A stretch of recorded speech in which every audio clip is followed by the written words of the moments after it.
Nah, kasus BTS dan TMS kita ketahui bahwa kasus BTS itu nanti Bapak Ibu bisa terjadi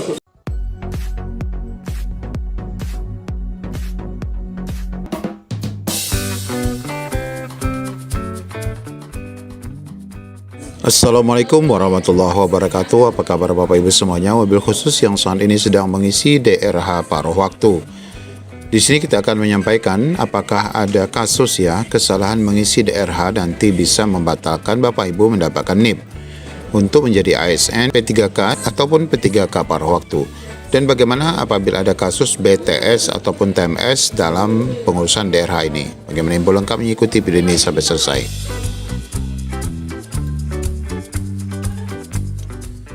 Baik Bapak Ibu, di sini kita akan membahas masalah isi DRH yang viral dan banyak dipertanyakan di kolom komentar di YouTube kami berkaitan dengan pengisian DRH ini.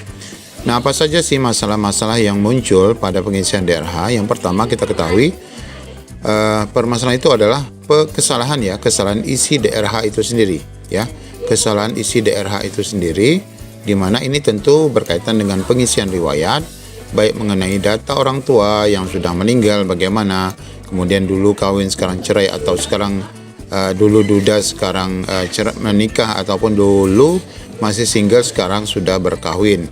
Kemudian ada juga alamat yang berubah dari yang sebelumnya dan sekarang berbeda. Jika ada terjadi kesalahan seperti ini bagaimana? Nah, tentu saja untuk kasus-kasus seperti ini Bapak Ibu isi saja data sesuai dengan kondisi saat ini Orang tua yang meninggal tentu nanti NIK-nya diisi saja 0 1 kali atau 15 kali sejumlah NIK Bapak Ibu. Jika memang datanya tidak ada, tidak perlu diisi. Kemudian data kawin atau cerai, ini isi data kondisi saat ini dan segera melakukan pengurusan terbaru. Kemudian alamat berubah, isi saja sesuai KTP. Jika memang alamat berubah namun KTP belum berubah, isi sesuai KTP saja. Nanti Bapak Ibu silakan lakukan perubahan di Disduk Capil. Nah, kemudian masalah pertanyaan urusan SKCK di Polsek, di Polres waktu pengurusan. Nah, ini sudah terjawab melalui edaran BKN yang terakhir yaitu berkenaan dengan perpanjangan waktu yang diberikan oleh BKN saat pengurusan DRH. Nah, di dalam surat edaran berkaitan dengan perpanjangan waktu sampai 22 September ini sudah dijelaskan di sini penekanannya untuk permasalahan SKCK ini dapat menggunakan pengurusan SKCK dari sektor setempat ataupun polsek Nah, namun bahasa di sini memberikan penjelasan bahwa dokumen SKCK dilengkapi setelah proses penetapan nomor induk P3K pada waktu. Ini masih menjadi tanda tanya. Apakah yang dimaksud ini adalah SKCK itu diselesaikan ataupun diurus setelah pengurusan NIP? Nah, ini maksudnya Bapak Ibu, jika memang waktu di 22 September ini belum dapat dipenuhi, maka Bapak Ibu bisa mengurus SKCK setelah penetapan NIP. Namun dengan adanya kemudahan pengurusan di sektor ataupun polsek ini, insya Allah waktu 22 September ini akan tetap dapat dilakukan Atau bisa juga untuk surat sementaranya Bapak Ibu ambil di polsek, kemudian pengurusan SKCK yang sesungguhnya Bapak Ibu bisa mengurus di Polres, dan jika memang waktunya terlambat dapat dilengkapi setelah usul penetapan di P3K. Nah, kemudian masalah ketiga yang dipertanyakan masalah surat sehat Surat sehat yang disederhanakan oleh BKN. Nah, ini juga masih ada pertanyaan karena memang sebelum edaran BKN berkenaan dengan berkas-berkas yang diupload, ini Pemda ataupun BKD sudah pun mengeluarkan surat berkenaan dengan kelengkapan DRH yang meminta untuk adanya surat sehat jasmani rohani, kemudian surat bebas nafsa.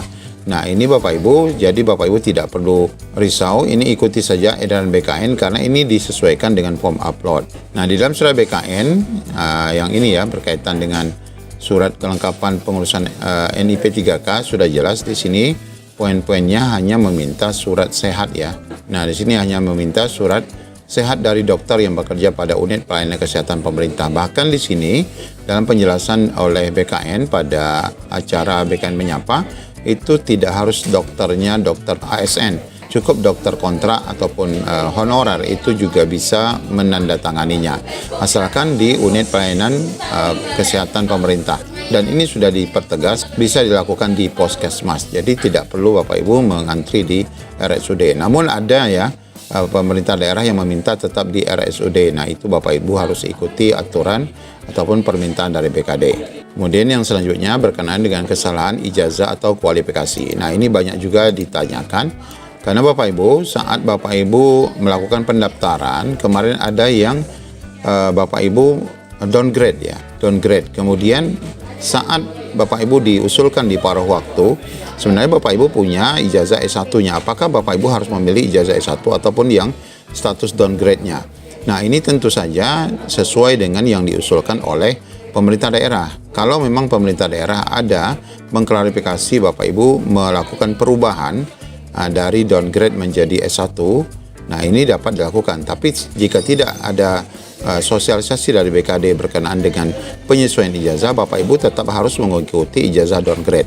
Nah, jika ada terjadi kesalahan pemilihan jurusan yang misalnya S1 pendidikan matematika, kemudian Bapak Ibu terklik D4 pendidikan matematika, nah kesalahan seperti itu nanti masih akan bisa ditolerir, namun Bapak Ibu akan masuk pada kasus BTS ya, yaitu berkas tidak sesuai. Nah, jika Bapak Ibu terjadi seperti ini, termasuk dalam BTS, jika saat Bapak Ibu mengecek di misalnya di Mola BKN, maka Bapak Ibu tidak perlu khawatir, tunggu saja jika BKD menghubungi, maka baru kita bisa melakukan penyesuaian. Namun jika tidak, maka berarti tidak jadi masalah. Nah, kemudian Bapak Ibu yang selanjutnya adalah salah upload data. Ini juga banyak terjadi ya, penguploadan data. Nah, kesalahan penguploadan data ini sebenarnya kecil sekali karena memang sudah jelas form yang diminta dengan file yang kita akan upload itu sesuai dengan nama yang ada di situ. Namun jika terjadi kesalahan, Bapak Ibu ini nanti akan diklarifikasi oleh BKD, di mana Bapak Ibu akan dihubungi langsung ya untuk melakukan perubahan-perubahan jika terjadi kesalahan tersebut. Nah, kita ketahui di dalam form upload khusus P3K paruh waktu ini, yang harus Bapak Ibu upload itu hanya dua ya, yaitu SKCK, kemudian surat sehat dari dokter yang bekerja pada unit kesehatan pemerintah, di mana di sini form untuk melihatnya belum aktif ya.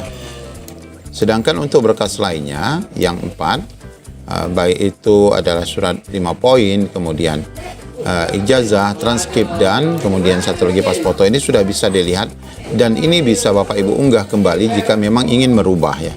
Jika tidak, tidak perlu. Form upload ini sudah jelas ya, berarti Bapak Ibu tidak perlu mengupload surat nafzah, kemudian surat sehat jasmani rohani, kemudian tidak perlu juga mengupload bahkan DRH yang dicetak, yang dibubuhi materai, ini tidak perlu ya. Nah, inilah sifat penyederhanaan pada P3K paruh waktu. Nah, Bapak Ibu, fakta yang menunjukkan jika terjadi kesalahan tadi, ini kita dapat jelaskan di sini bahwa sebenarnya tidak ada kasus ya bahwa batal akan mendapatkan NIP jika Bapak Ibu keliru atau salah mengisi DRH. Asalkan bukan karena kesalahan Bapak Ibu menipu ya pada pembuatan SKCK atau melakukan kebohongan pada surat sehat.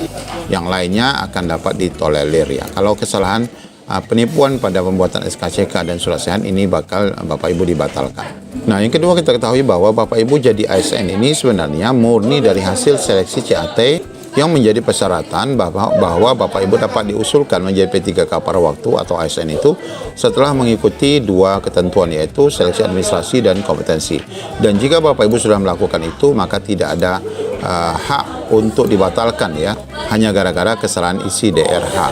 Kemudian yang ketiga, nah pengisian DRH ini perlu kita ketahui, ini merupakan kelengkapan data saja ya saat Bapak Ibu melakukan pendaftaran kan. Karena saat waktu pendaftaran sudah mengisi data namun belum lengkap, nah disempurnakanlah pada saat pengisian DRH. Dan kemudian nanti akan disempurnakan lagi melalui aplikasi ASN Digital atau melalui aplikasi MyASN yang mana Bapak Ibu login menggunakan NIP ya, yang akan dilengkapi setelah menjadi ASN nanti. Nah, ini Bapak Ibu nanti akan lakukan setelah Bapak Ibu menerima SK dan ditetapkan sebagai ASN.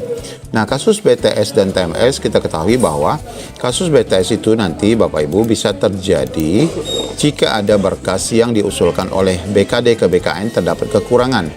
Nah, jika Bapak Ibu cek di Mola BKN terdapat BTS ya akan ada tahapan-tahapannya.